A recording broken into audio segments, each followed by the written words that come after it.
Media जो है हमारे साथ जुड़ी हुई है, नेहा राठौर। नेहा राठौर, मैं आपसे समझना चाहूँगी क्योंकि जब उत्तराखंड उत्तर प्रदेश के चुनाव हुए थे तो हमने देखा था कि वहाँ पर वो रिवाज टूट गया था कि एक बार बीजेपी एक बार कांग्रेस वाली जो सत्ता परिवर्तन होता है, लेकिन इस बार क्या ये मध्य प्रदेश और छत्तीसगढ़ में देखने को मिलेगा?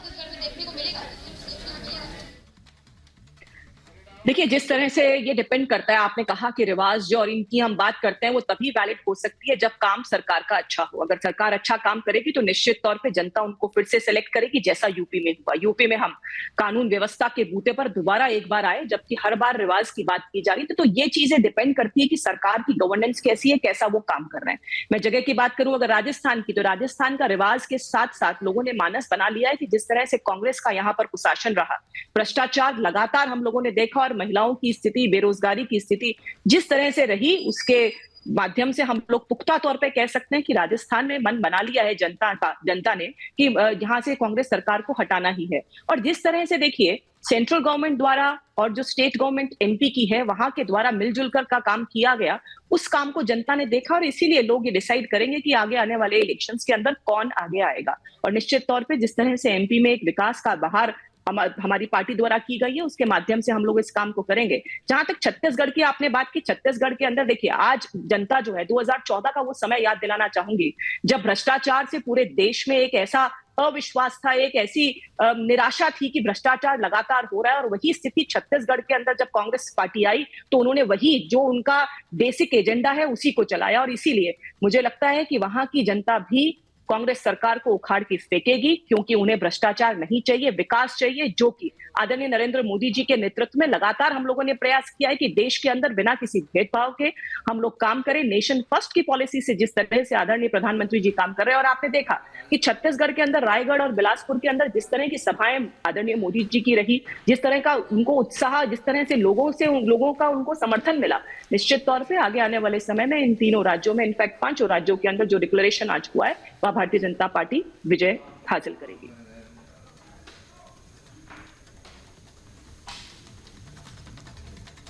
वरिष्ठ पत्रकार प्रेम कुमार भी लगातार बने हुए हैं।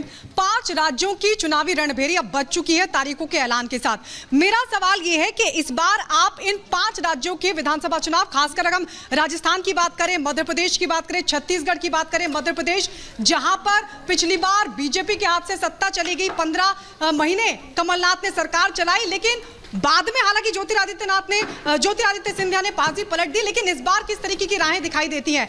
सेम सवाल मेरा छत्तीसगढ़ को लेकर है और राजस्थान को लेकर है। आप इस बार किस तरीके की समीकरण देखते हैं ठीक लोकसभा चुनाव से पहले इन राज्यों में? देखिए, इन 5 राज्यों में कांग्रेस के लिए अधिक बड़ी चुनौती है कि उनको अपनी स्टेट्स बचानी है। और मध्य प्रदेश, जहाँ के बीच में सत्ता परिवर्तन हुआ ज्योतिरादित्य सिंधिया की वजह से, तो कांग्रेस के लिए वहाँ भी बड़ी चुनौती है कि पिछले बार का जो जनादेश था उसको वो रिपीट कर पाती है या नहीं।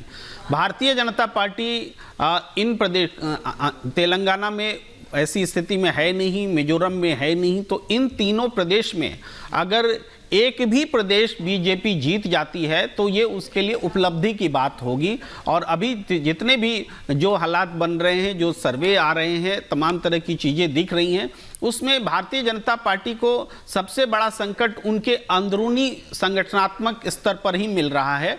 और अगर उस चीज़ को बीजेपी मैनेज कर लेती है तब निश्चित रूप से कुछ अच्छे परिणाम मिलेंगे। लेकिन शिवराज सिंह को रिपीट नहीं करना, अगर इतनी अच्छी सरकार है तो शिवराज सिंह का चेहरा देना चाहिए, नहीं दे रहे हैं। केंद्र से मंत्री को जाकर के लड़ाना पड़ रहा है, सांसद को भेजना पड़ रहा है, इसका मतलब हालात खराब हैं। इसको ठीक करने की कोशिश कर रही है बीजेपी। देखना होगा चुनाव में वो कितना ठीक कर पाती है। बिल्कुल, हमारे साथ लगातार एक गेस्ट का पैनल भी जुड़ा हुआ है, लेकिन अनूप हमारे साथ जुड़े हुए। अनूप, आप लगातार बड़ी बातें बता रहे थे कि कैसे इस चुनाव में तमाम तब्दीलियां भी की गई हैं। युवा वोटर्स का आप जिक्र कर रहे थे। युवा वोटर्स पर सबसे ज्यादा फोकस इन राजनीतिक पार्टियों का रहा है। हमने राहुल गांधी की भारत जोड़ो यात्रा भी देखी है, प्रधानमंत्री किस तरह से सोशल मीडिया के माध्यम से जुड़ते हैं, भारतीय जनता पार्टी कितनी एक्टिव नजर आती है, फायदा किसको मिलेगा, इस पर भी निगाहें टिकी हुई हैं।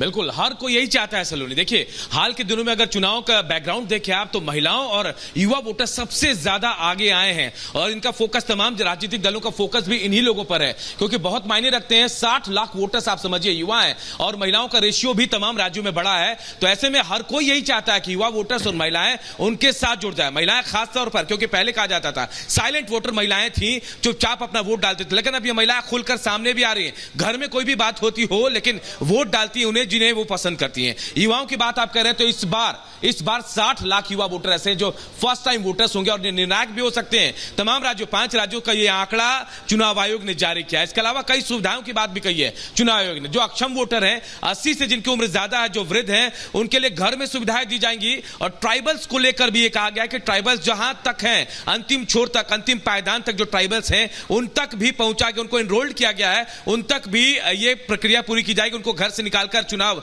जो जहां पोलिंग बूथ है वहां तक लाया जाएगा। तमाम सुविधाएं अलग तरीके से चुनाव आयोग कोशिश यही कर रही है कि किसी तरह से जो चुनाव का प्रतिशत है वो बढ़े।